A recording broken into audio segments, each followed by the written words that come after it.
Your company's future success demands agile, flexible, and resilient operations. I'm your host, Daphne Luchtenberg, and you're listening to McKinsey Talks Operations, a podcast where the world's C-suite leaders and McKinsey experts cut through the noise and uncover how to create a new operational reality. In September of 2024, we featured two great conversations on McKinsey Talks Operations on the topic of Global Capability Centers, or GCCs. They explored the potential of technology to power a shift in GCCs from execution centers to centers for enterprise-wide and innovation. Today, we're continuing that conversation and taking a closer look at some real examples of how GCCs are reinventing their service offerings, transforming their workforces, and adjusting their operating models to leverage rapidly evolving technology trends. I'm delighted to introduce two guests who are at the forefront of these developments, and they've agreed to join us and share their insights on what made GCCs successful talent hubs in the past, and what transformations are taking shape at the coalface in those centers to equip them for the future. They are Indy Banerjee, a senior partner in McKinsey's Bengaluru office and the leader of our global operating model Next service line, and Jack Madrid, President and CEO of the IT and Business Process Association of the Philippines. So welcome to you both. Thank you, Daphne. Pleasure to be here, Daphne. Thank you. Fantastic. Jack, we're so delighted that you're able to come and join us for this conversation. Tell us a bit more about the journey you went through to the important role you have today. IBPAP is the flagship organization for the IT BPM industry in the Philippines. We are on our 20th year. I am on my 4th year at the helm. Our primary objective is really to be the collective voice of the industry across all the different audiences, including our government, investors, as well as our 410-strong member organizations. The workforce continues to grow. We ended last year with 1.82 million digital workers in the space, generating north of $38 billion into the economy. And for those interested, that is 8.5% of the country's GDP. So certainly a critical economic pillar. And you know what's really very interesting is that the 3-year-long pandemic accelerated some of the new work types, as well as with the new remote work flexibility. It really accelerated both the variety of work and functions that our global customers provided us, as well as spread the locations across Tier 2 and Tier 3 cities throughout the archipelago. So this is no longer just a Manila and Cebu phenomenon. It allows those emerging cities and provinces to leverage their unique talent pools and allow even those who are not able to go to the office every day to be employed and take advantage of their skills. And really helping to develop the economy in that way and stretching it out across that wide-ranging geography. Indy, let me bring you in here. And you serve a lot of clients who are looking at this topic of how to optimize their global operating model, how to think about their talent hubs.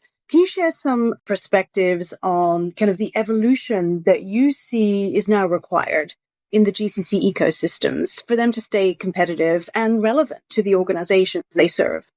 What's changed across the last 3 decades is that the story has really changed from lower cost talent, being able to do lower complexity functions, to essentially being a microcosm of the firm. And that's the reason why in our own thinking, we don't call this as a GCC story. We call it the global operating model, because it's an enterprise looking at their overall talent footprint and then deciding from a platform perspective, talent perspective, and how they work, what should get globally distributed. It has, therefore, 3 consequences that have changed dramatically in the last 30 years. One is the footprint and penetration. It used to be that having 5, 10, 15% of your headcount sitting in these countries that constitute the GOM, as we call it, used to be a high penetration. Today, we find that anywhere between 25% to a high of 45% of all headcount of these enterprises will sit in the GOM. The second is, this is not just a penetration story. This is where leadership sits. So we call it a 10-30-50. We see up to 50% and more of functions can sit in the GOM. 30% of functional leaders, people who own the function end-to-end across the world, and essentially have people both in the enterprise HQ, regional quarters, and these centers report to them.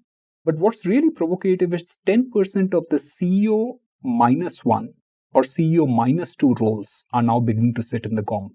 So it's really an entire microcosm of the organization that has actually shifted here. So really a next level of maturity that's coming about here. And talent, of course, Jack, you were talking about it, is the critical linchpin for all of this as you start to think about moving the model from traditional voice-based BPO to transform these groups and talent hubs into something that's much more innovative, that addresses a wide range of questions around analytics, cybersecurity, digital transformation. So how do we think about talent today, and how should GCCs themselves, the global operating model groups, the global talent hubs be thinking about the talent they have? And how can governments and the ecosystem think about ensuring that the talent for the future is going to be there?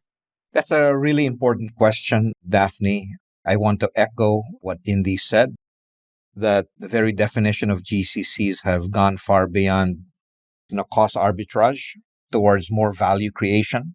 We grew the IT BPM industry on the bedrock of Filipino talent, communication skills, and some specific domain skills.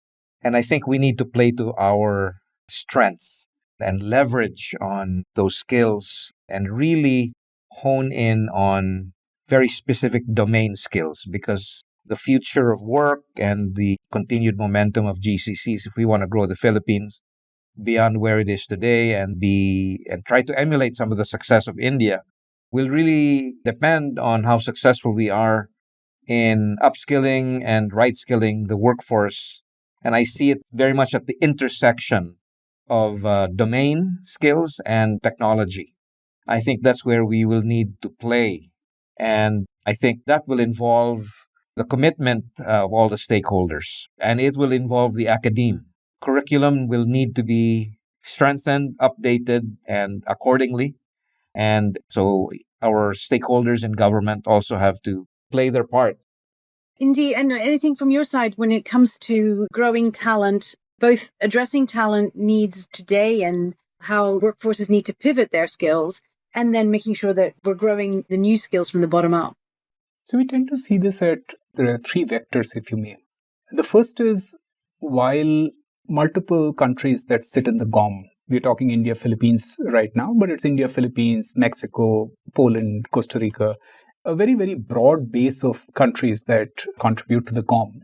They tend to have large workforces that are coming out, or a bunch of folks who are graduating from colleges and entering the workforce. But the readiness to get absorbed into the sectors or the domains that we are talking about tends to be moderate to low.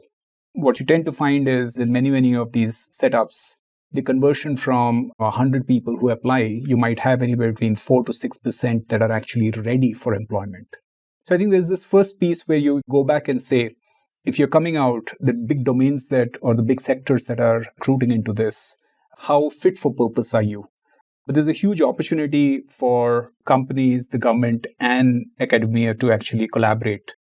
If you see, whether it's in Bangalore or Hyderabad or Pune, you're actually seeing anchor companies tie in with universities, make sure that those programs are being taught so you're fit for purpose. There's a next piece which says, how do you actually create the mid-management?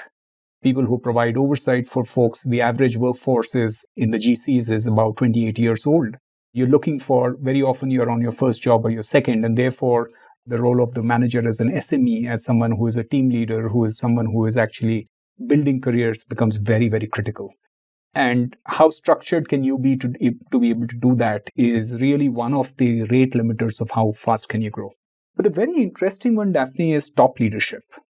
Now the question becomes, how do you grow these people?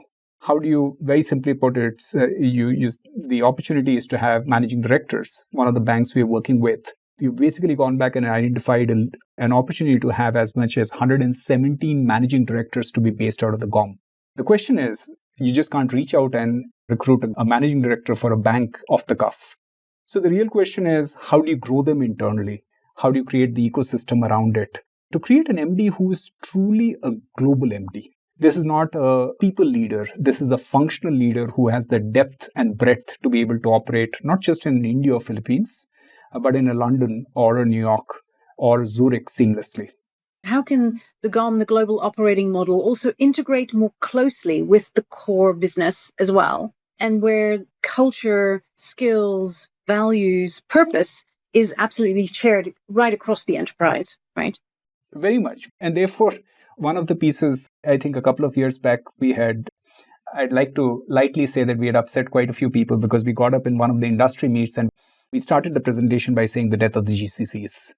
Because our provocation at that time was that as long as you keep a wall between what is enterprise and what is a GC, it's always going to have us and them. And to be a little more provocative, there's a parent-child relationship. What you're now saying is that the center out here just happens to be out here. The same commitment to client, the same ways of working.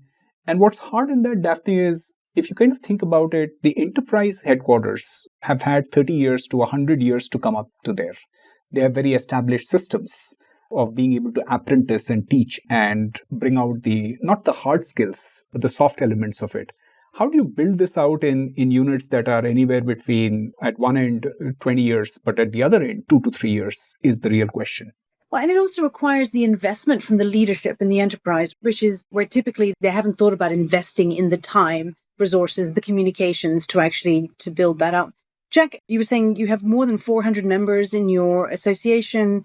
I'm sure they're all in various stages of kind of maturity when we think about this kind of movement from being a pure kind of outsourcing center now to really being part of the enterprise ecosystem. What are you seeing as how far evolved do you think most of your members are, and what's still the gap to close? The lion's share of our business volume remains traditional contact center. That is where we began. However, the diversity and maturity of the skills and the functions that are performed have matured as well, have become more complex, higher value adding, and omni-channel. We've been able to build on that renown and foundation to also grow the GCCs. And many of our GCC members have been in Manila, surprisingly, for more than a couple of decades. A little bit quietly, perhaps, but certainly Manila and the Philippines, with its young population, youngest country in Asia, and central location, has proven to be a very attractive one. And what not a lot of people talk about is that a lot of our international workers and executives and leaders happen to love working and living in the Philippines. And so that has proven to be quite an attractive feature, although not a lot talk about it.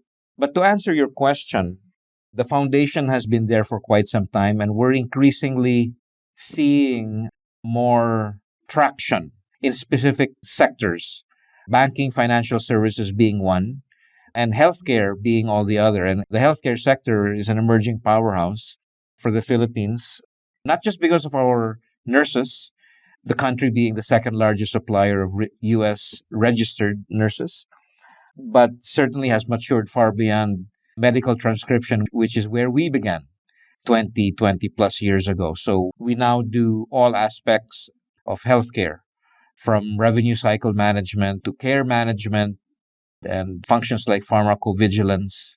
The challenge now is how to scale it. Very exciting. Geopolitics is obviously something we cannot avoid. There are a lot of pressures and a lot of conversations going on right now. And obviously, where your workforces are is really very much a hot topic. So how are you thinking, Jack, around that's kind of obviously one of the impacts as you start to think about scaling GCCs in the country? How are you thinking about building resilience into the GCC so that they can navigate perhaps the turbulence of workforce demand over the coming years? Geopolitics does not come up, but it has in the recent months. Not being a major manufacturing location, we are not really front and center of all the turbulence on tariffs, but certainly in the offshoring, reshoring front, it has occasionally come up. I think what I'd like to say is that until today, there is still far more demand for expanding footprints in the Philippines across the board, more than the supply. And that's really where my concern is. If I had one, it would really be how do we meet the continuing demand? And obviously, the answer lies in that intersection of domain skills and technology. And it's not a new issue, but I think what is new is the sense of urgency, given the fast pace of the new work types and the coming impact of agentic AI on some of the work that we do. Interesting. Indy, are you seeing that across the board? What Jack is describing there in terms of the impact on the Philippines, is that pretty much true for all of the kind of GOM destinations? That the challenge isn't that demand is going to fluctuate, but more how can you rise up to meet that growing demand? First, I think if you take the data view, we carry on seeing demand as companies. Like we said, it's the fundamental disengagement of demand and supply. And therefore, what you're doing is where you make and where you sell will carry on, you will carry on seeing a variation. But a bigger piece, definitely, if you step back from a definition of geopolitics, and the firm's been in the forefront of doing this work across a long time, but as you know, we actually now have a bunch of colleagues who are very, very focused on it. Geopolitics tends to be two-sided. The ingoing thesis around geopolitics is there is a politically led disruption that happens, and therefore there's a risk around it. The reality of it is, if you step back, it's a bigger definition in terms of what goes into risk, if you may, of the global talent supply chain, and it's two-sided. So the two-sided piece, if I may, if you just take the talent piece, on one hand of it, there is a question, are you generating jobs in the country where you're selling into? And therefore, there's the obligation, as you sell into certain markets, should you generate jobs? And the answer is yes. But there's also a question, do you actually have the skill sets required to be able to deliver for the roles that are coming up? And if you looked at roles like digital, if you looked at roles like analytics, increasingly in the Gen AI space, but you also looked at a whole bunch of other roles which are increasingly on the higher complexity. The question is, in the markets where you are you getting the quality? Are you getting the level of it? It's not about being cheaper. Are you getting the best talent possible? So in fact, the risk really is that if you are in markets where you're not able to scale up for the talent that you need of the future, the enterprise will suffer. So that is a risk. That is the two-sided risk, which is how do you make sure that you have a footprint in the markets you sell into, but also you have the right mix of the markets that you can make in that make you a market leader. Another example of it is operations, if you kind of think about it. And COVID just sharpened it hugely. If you are over-concentrated in some countries in terms of your delivery, let's call it the heritage locations that you had. And in fact, for multiple players that are there, we tend to find not only are they significantly concentrated in some markets, they are actually concentrated in certain geolocations, states and cities. You have a disruption. COVID was, of course, the black swan, but you have a weather disruption, you have some of the other disruptions, versus if you have a more distributed footprint. COVID actually taught us that folks with a more distributed, balanced footprint are very, very resilient to events. How do you have a workforce that is flexible and agile, both in terms of the ability to deliver, how much of folks do you have, but the ability to very rapidly retrain your workforce? So all of these are components of geopolitics. And therefore, the first piece is that you need to have a very nuanced view with regard to how do you make yourself geo-resilient. That's the way I would actually talk about it. And the GOM, in our sense, a well-thought-through GOM that takes all of these components and makes it agile, is really the answer. And Jack, I wanted to come back to you because the topic of Gen AI has been prevalently covered during our McKinsey Talks Operations series, and we are now starting to talk about the real promise of agentic AI. Do you see that as a headwind or a tailwind for the development of the global operating models as we go forward? That's really the million-dollar question, Daphne. And I hate to do this to you, but I would have to say the answer is both. It is both a challenge and probably a giant opportunity. Being optimistic, I think, is more of an opportunity. The early results of all the AI trials in the Philippines have been mostly positive. We have found that this has augmented the agent, acting as a co-pilot, giving him more organized, more accurate, faster access to data and information, resulting in much more higher level of productivity. And as a result, and this is early days still, customer satisfaction. However, we do know that this could also be a tsunami of sorts. And so what that means to me is that Although things are moving very fast, we're all starting basically at the ground level. And so I just think we need to move very fast and then do what we can. But instead of fearing the unknown, I think we should just take this responsibility of upskilling ourselves more seriously than we ever have and take it as a personal responsibility because we're all being challenged by this at the same time. And learning as we go. Indy, I'm sure that you're helping clients think this through. How should they be being curious? What should they be experimenting with? What are some of the thoughts and what's the advice that you give to clients as they try and navigate this new world? Very exciting new world. And very much like Jack, both a headwind and tailwind. My sense is more of a tailwind than a headwind. So first, some of the data. We, of course, as a firm see AI and Gen AI as a massive opportunity. But what's very, very interesting, Daphne, is that when you break it up, only 13% of the opportunity is lying in the co-pilot, purely commoditized, tech-driven setup. More than 85% of the opportunity actually sits when you do the transformational component of it. So you have to customize it. This is not a system that just comes in and learns by itself and does it, number one. I think the second is when you run the GPT, etc., it's great to write your poems, etc. But when you start doing actual activities, and that's where the agentic behavior is, which is a string of activities which mirror an agent, if you may, where is the insight and the input of it going to come from? Yeah, I love the way you framed that. Thank you so much. And Jack, let me kind of wrap up with one question for you. What's the one learning that you would say is going to really turn and keep Philippines as kind of the GCC powerhouse going forward into 2030? The one game-changing moment. Wow. Well, it's going to be more than a moment, I think, Daphne. I think it will require the combined and collective commitment of all the stakeholders. The industry players will have to continue the investment in their existing workforce to retool them and right skill them, which they have done, to be fair. But I think there's never been a more urgent time to really take this even more seriously. But it will also take the long-term vision and commitment of our partners in government, specifically those with the resources and the authority to address the needed curriculum changes. I think doubling down on the Filipino talent, leveraging on the renown that we currently have as, I guess, the capital of customer experience, and showing the world that we are capable of taking it to another level with the needed skills, including leadership skills that Indy alluded to, which is a very key piece of the GCC formula.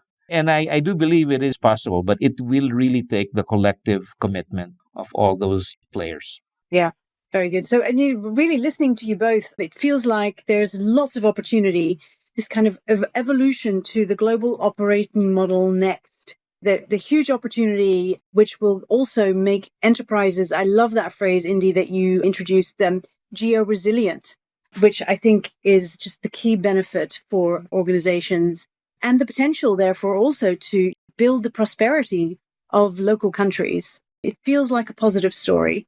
Indy, a final thought from you. Again, if you take the GOM piece, a huge part of GOM comes across as the make part or the delivery side. I think if you kind of take a step back and you look at the bigger picture, the philosophical picture, if you may. One big thing of GOM is you're essentially knitting together people from various cultures to be able to deliver to various setups. It's a huge part of it philosophically. I mean, this, what I love, Jack's an old friend. I've been going to Philippines and the other sites for 2 decades now, and I'm richer for it. So I think it's just a philosophical construct that I love to have. I think the second is it's not an us and them. I mean, just think of the millennial workforce that you're employing. What do you think they are spending their money on? They are going in and consuming products and services. They are the consumers of the future that you will sell into. And all of that, by the way, is not going to get made in India and Philippines. Some of the fastest growing markets for Western geographies is going to be these markets. So there is a converse part of it. And I think the last one, Daphne, is that we spoke a lot about talent. The reality is, if you kind of look in, and we spoke about geo-resilience, this is about innovation. 5 to 34% of all innovation in the enterprises actually gets done out of the GOM And not all of that innovation is, I learned it somewhere else and did incremental innovation. These are markets where there is a lot of hustle that you have to do. And one thing I love about Philippines is it's a geo-resilient setup themselves. 20 cyclones, Jack, you should correct me, hit Manila and you still don't have loss of work. You hustle your way through it. And being able to flip that around into a culture of innovation that you're carrying back is actually going to rewire the enterprises that folks are working with. So it's a bit more of a philosophical answer, Daphne, for me. But the GOM has a lot more to play than you're saving tens or hundreds of millions of dollars. It is actually fundamentally rewiring enterprises and cultures that we are working with.